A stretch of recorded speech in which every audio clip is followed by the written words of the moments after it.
Welcome to episode 14 of Successful Demo. In this episode, we analyze the theoretical and practical aspects of one more newly released cards. What are we doing with a successful demo at this time of the year? It's been months since we gotten a new data pack. Well, I do want to revisit one particular card in Crimson Dust, and that's none other than Restore.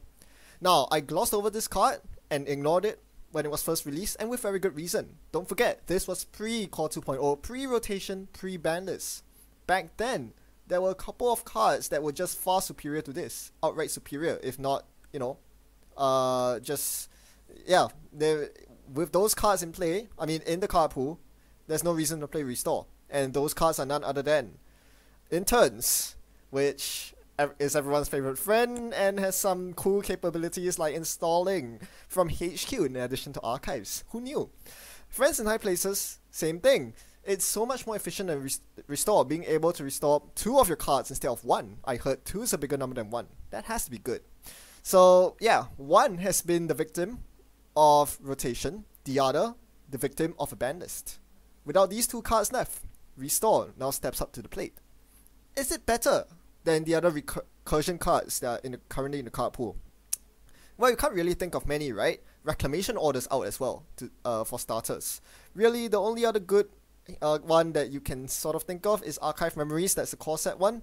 So it's pretty prudent of us to compare these 2 cards. They're pretty similar, and at the same time quite different. When will you play each? Let's see. Now, Archive Memories obviously allows you to recur operations, something that Restore doesn't allow you to. So if you're looking to recur operations, you really want to be playing Archive Memories instead. It also costs 1 fewer influence than Restore, which is quite a big factor if you're looking to import recursion capabilities outside of HB. Some reasons to play Restore, on the other hand, include if you're able to mitigate Restore's force res downside. So when you restore a card with Restore, you actually have to res the card by paying its res cost. Now, this can be really expensive if you're looking to res something big. So you want to have some way to mitigate it. Something like a Breakaway Grid would be great.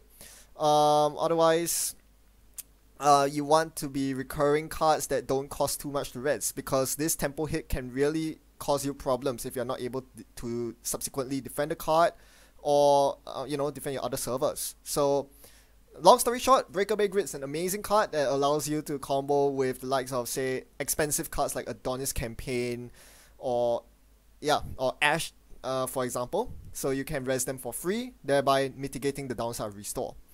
Restore is also good tech against runners that are relying on unres ice, because there's a force res, you can use it to install ice and res ice without the runner having to run. This saves you, possibly your beyoken, against the likes of Leela Patel and DDoS. Now, today's deck will look at something completely different. Even though we've talked about Restore, I want to look at brains. And it starts with this card, really, Defective Brain Chips. Now, Defective Brain Chips has been pretty defective for the most part. Lackluster, not that strong. But ever since the ban list came down, the runner side currents have been squashed. The best current basically banned outright. And the second best runner current is now on the restricted list, meaning that you won't see that many runners sporting Employee Strike. So with the dwindling of runner currents, core currents rise, and correspondingly brain chips becomes that much better. What can it combo with? Well, there's a lot in faction. If you think back to Ice Cream Parlor, Butcher Shot Ice Cream Parlor, Black Level Clearance is an amazing card to start whittling down and giving your opponent some brain freeze. Marcus Betty is another reliable way to get brain damage in. Combo it with some brain damage ice and you're well on your way to frying your opponent's brains. And as if that's not enough, we mentioned earlier we are going to have Breakaway Grid, which allows us to res Black Level Clearance for free. This is a very powerful combo that makes a very secure remote scoring remote server. Either they have to run through multiple times to clear the black levels each time, or suffer 2 brain damage for each Black Level Clearance. That is a high cost to pay. Oh, and did I mention Recursion? Recursion is something everyone loves, and we are just going to sprinkle 2 Archive Memories and 2 Restores for maximum ice cream effect. Works on both Marcus Betty and Black Level Clearance as well. Archive Memories also recurs Defective Brain Chips for you. Double bonus. So basically the plan of this deck, flatline your opponent with and overpower them with brains, brains, and more brains. And if they don't run for fear of brain damage, well, you're just going to score out. Let's see how we're going to score out. But first, we note that we are going to play Fairchild 3 as our restricted card. This is a no-brainer. I mean, brainer. Yeah, it does brain damage, so obviously we want to play the Fairchild 3. This implies we cannot play global food, so we are forced to play subpar 5-3s like elective upgrade. Not much we can do about that, but we'll still try to score it, and when scored, it allows us to fast advance Vitruvius. Not a bad thing. You also notice we have some spicy eyes here. We have Itchy 1.0 and Z 2.0. These can possibly deal brain damage if the runner's not careful under certain specific conditions. Fairchild 2 is another big one that deals brain damage as well. It has a deal 1 brain damage subroutine outright. What else? We dedicate the rest of the deck to money. We need lots and lots of money to rest all these ice, and we are going to couple it even with a money-based identity, which is engineering the no ETF. I guess we'll have to play Architects of Tomorrow instead. That's fine. Architects is still decent. I would have really liked the extra 3 influence for an extra Marcus Betty, but we'll just have to settle with the 12 influence we have here. This is going to be one heck of a battle. It's brains versus bronze.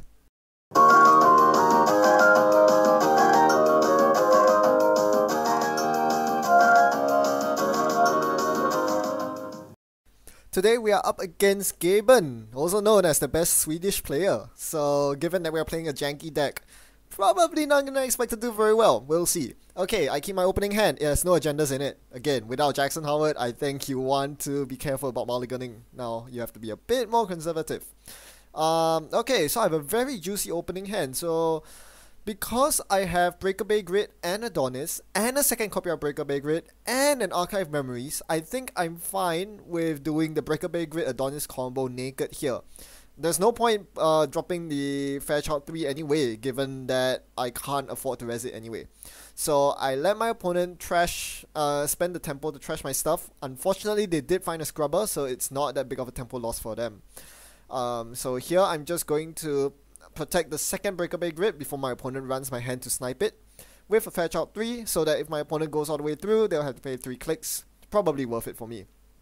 Now they run HQ and thankfully missed my black level clearance. I should have installed that last turn. I draw a restore here, and immediately I'm thinking this is perfect. Just gonna do a bit of quick maths to make sure I can adequately defend my server by paying enough credits to rest of Fairchild 3. I can. So I'm going to install Z 2.0 on R&D here. My opponent saw that from HQ on the HQ run last turn, and I'm going to restore the Adonis. Now, I forgot to rest my BBG before restoring the Adonis. I should do that, so I'm going to reclaim my credits here.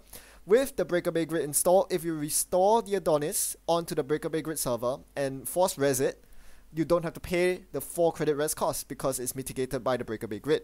So I basically got a free Adonis, cheated into the game, and I have a black level clearance protecting it, and a Fairchild 3 protecting it. This Adonis is going to be mine, and I'm going to be filthy rich.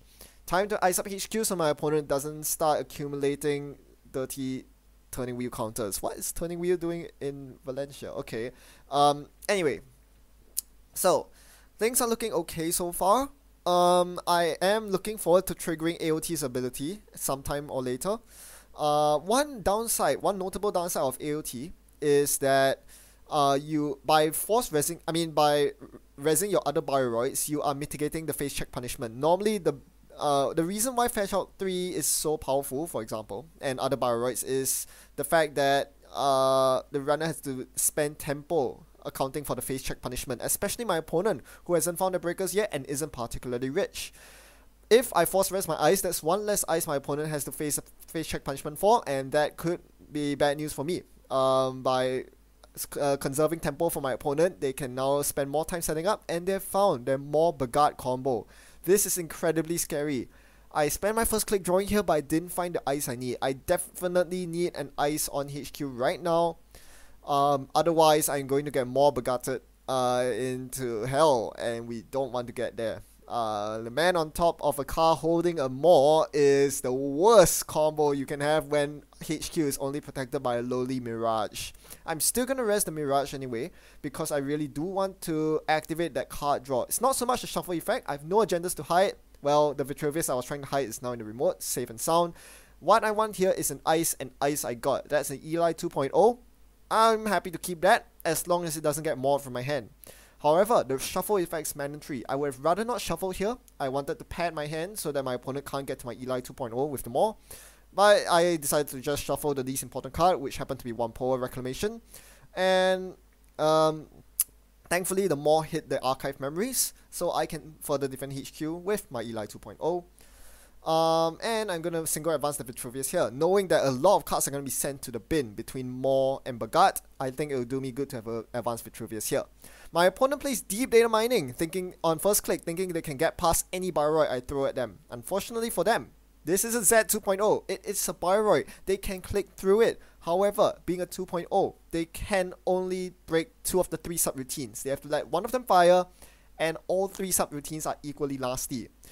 They either have to take trash 1 hardware, which means losing their Maw that costs 6 credits to install. That's a huge punishment.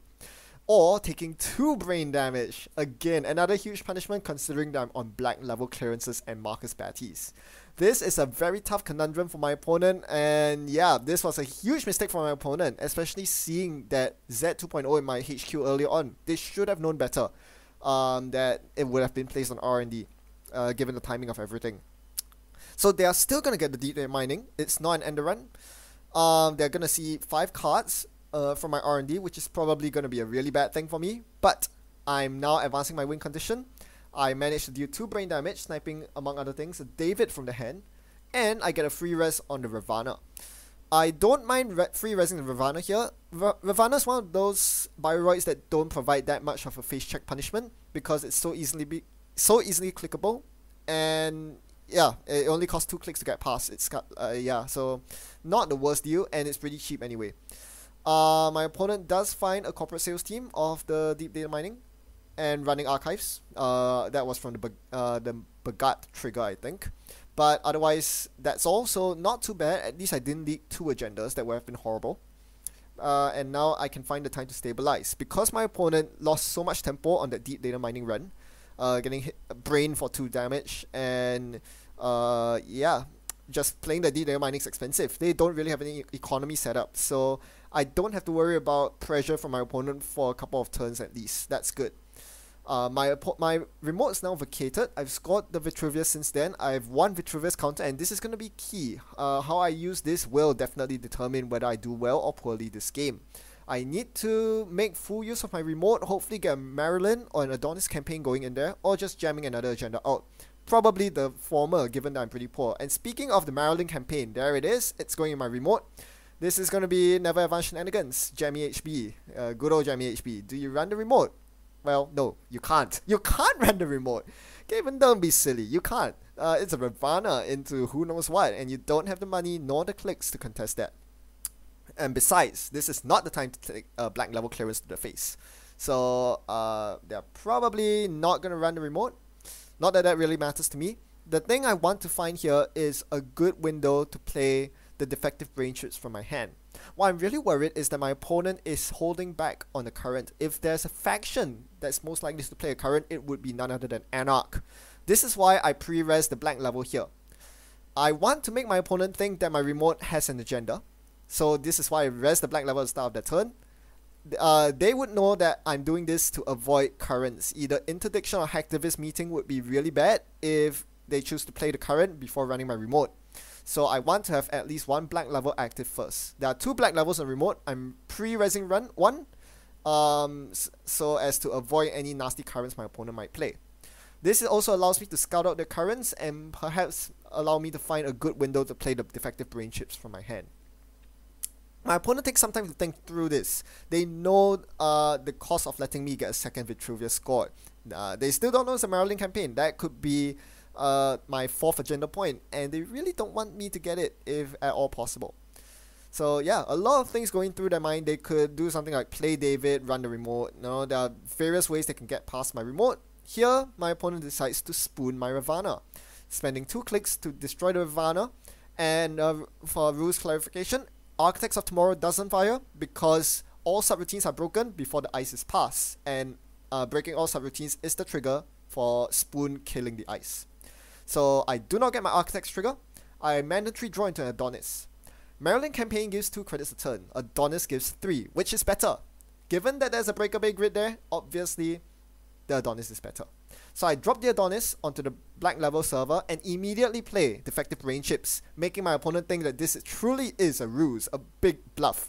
No, not a bluff at all, sorry. I meant this is... yeah, this is really a next level bluff. This really does look like agenda if you look at it from my opponent's point of view. So they played the E-Strike to get rid of my defective brain chips and went all in for my black level server, because that really did look like an agenda, make no mistake. So, fetch out 3 time. My opponent can't break it. They don't have black... they do have black orchestra, but they cannot afford the credits. They're 1 credit short of breaking it. They needed 9 credits to break the last subroutine, but they don't have the 9 credits. So I'm going to punish them. They're going to pay 6 credits for the first 2 subroutines, and here I decide to use the brain... oh, sorry, no, they paid 3 credits and the scrubber. They are trashing the scrubber. And I brain them instead of ending the run. If that were an agenda, obviously I would end the run, but it's not. So I'm more than happy to give my opponent their 3rd point of brain damage. And at this point, they have to choose whether to continue on into the server or jack out and give me a black level trigger. Oh, this is so sweet. Double black level clearance is so oppressive. Now that they've passed the innermost ice, may as well go all the way through, no? But if they take 2 brain damage to access that 1 card, they'll be left with 0 hand size. That would be 5 brain damage total. Guess what? Gaven's going for it. Oh my gosh, this is lovely. This is an absolute treat. Mistake after mistake. I'm enjoying this right now. First the Z 2.0, 2 unnecessary brain damage, and now the double black level. My opponent would be completely, utterly brain dead right now if it weren't for the E-Strike saving them. That defective brain chips would have done would have added 3 extra brain damage on top of the 3 I'm already dealing, so they would never have been able to make this run if not for their counter current. Of course, they get to the base of the server only to see my beautiful, beautiful Adonis campaign. Ah, sweet beauty. Now, I draw an elective upgrade. This one's a real agenda, and it's also a real problem. I've lost my black levels, so I can't jam it in my remote, but it's super unsafe in hand. My opponent, being on 0 cards in hand, is very likely to just go rampage on HQ. I can't leave it in hand with HQ pressure. That's just too much risk to take. So I need to protect it in the remote, and how I'm going to do it is I'm going to sack my Vitruvius counter here for a Ravana 1.0. That's the only thing that can reliably protect my server. And I could afford to rest the Ravana there if my opponent decided to run on it. So this hopefully gives me some time to better up my defenses, and indeed I draw a restore here, so immediately restore is going to get a black level clearance onto the server, making it nigh impenetrable. I love this restore card. This is amazing. For 1 credit and a click, I get another black level on the remote, and this basically makes my remote unstoppable. They cannot take any more brain damage, so I know the remote's good unless they get the winning agenda off the remote, which they can't right now. So my elective upgrade is safe in the remote. I just need to click for credits a bunch of times until I'm comfortable enough to score the elective upgrade in the remote. Meanwhile, my opponent plays 2 Liberator accounts from the hand and is forced to ditch a knife and an employee strike from the hand after they inject because they were brain. They had 0 hand size. They were frantically trying to throw out cards from the hand, and yeah, this is basically what they're doing every turn. Draw a couple of cards, play a couple of cards because they can't keep any in hand. Meanwhile, I'm busy scoring my elective upgrade. While they are busy trying to rebuild their economy, I'm going to score the elective upgrade here. Difficult choice here. I could choose to either score the elective upgrade this turn or leave it there for 1 more turn and play the hedge fund. I eventually decided to score it because it seems like it is very possible for my opponent to get through my remote next turn. I cannot underestimate the amount of money they'll get by triple clicking Liberated and running my remote last click. That is a problem. So I did get the elective upgrade out of the way. This is 5 agenda points for me. All I need is 1 of my 2 Vitruviuses to show up on R&D to win the game. My opponent runs HQ here. I am too poor. This is the problem with going with scoring elective upgrade. I do not have the money to rest the Eli 2.0 on HQ. So my opponent gets through the Mirage and de-reses it because they break it with Black Orchestra. This clears the way for HQ. and they can now run on HQ without worrying about the Miraju. I can't afford to spend the 2 credits to res it here, so they get a more trigger, trashing my sales team into the bin. Rude. Very rude. They also trash a 1 pole while they're at it, but that's no big deal. So, where's my agenda? That's not the agenda I'm looking for. What am I gonna do here? There's an agenda in the bin, and I'm very, very poor. My HQ is completely unguarded. I can't just draw 3 cards here because they will then run HQ 4 times. So my only option here is to play the hedge fund. Hopefully this will give me enough money to defend with Eli 2.0 after that. And they run HQ, time to defend. So res the Eli 2.0 here. Maybe? Yes, I do. I do res the Eli 2.0 here. This is going to cost them a bit of money to get the paperclip out, to break the Eli 2.0. And I get a AOT trigger. Cool. I'm gonna res that Ravana 1.0 since my opponent knows it's there. No point keeping it a secret. Might as well res it for free. Miraju. I choose not to res the Miraju here because I want to have the minimum 3 credits required to score the Vitruvius, the game-winning Vitruvius, should I top deck it from R&D. So I leave my opponent with the Maw trigger, the Bagat trigger. Ugh. Anarch. Too much.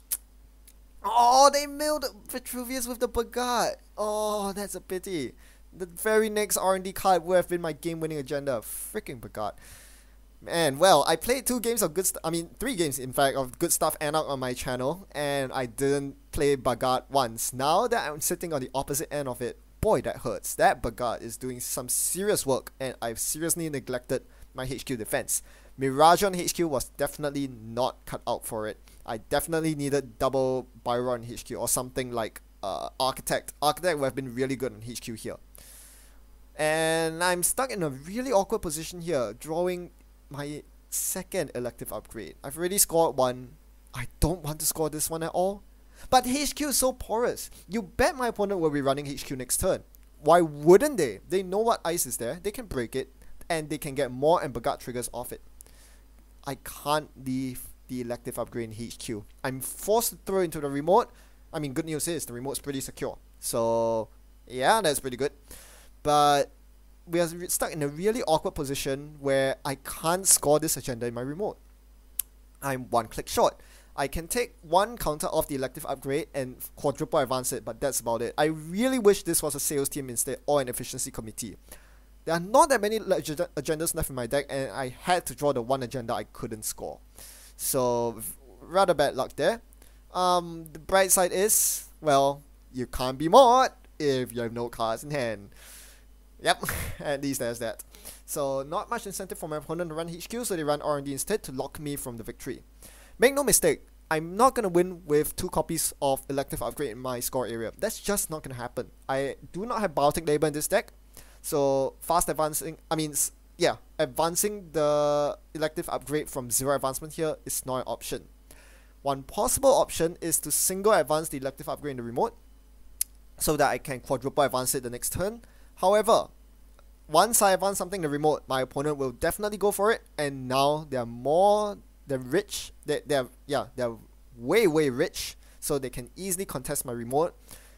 Even twice if they want to, so black level clearance isn't going to matter. So I'm very concerned that elective upgrade is not going to be scored. My only win is actually off R&D. I need to top deck the last Vitruvius to win, and it looks like it's not going to happen because my opponent does the right thing here.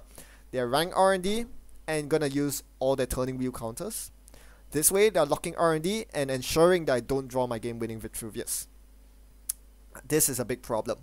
So even though my Itchy and my Z 2.0s are taxing the heck of my opponent, they have to break at least the Z 2.0, otherwise the Maw will go in the bin. Unfortunately, they will not end the run, so my opponent gets to see a bunch of cards of R&D, trashing a lot of stuff. Dawn is in the bin, Marilyn in the bin, Breaker Bay Grid on R&D was a ruse. That did nothing. They trash it as well, but they do not find the game-winning agenda. What is this game? Well, first things first, again, I need to be on 3 credits to threaten the fast advance Vitruvius, so I'm going to click up the 3 and pass the turn over. My opponent must be panicking right now. Where are the agendas? I know where they are.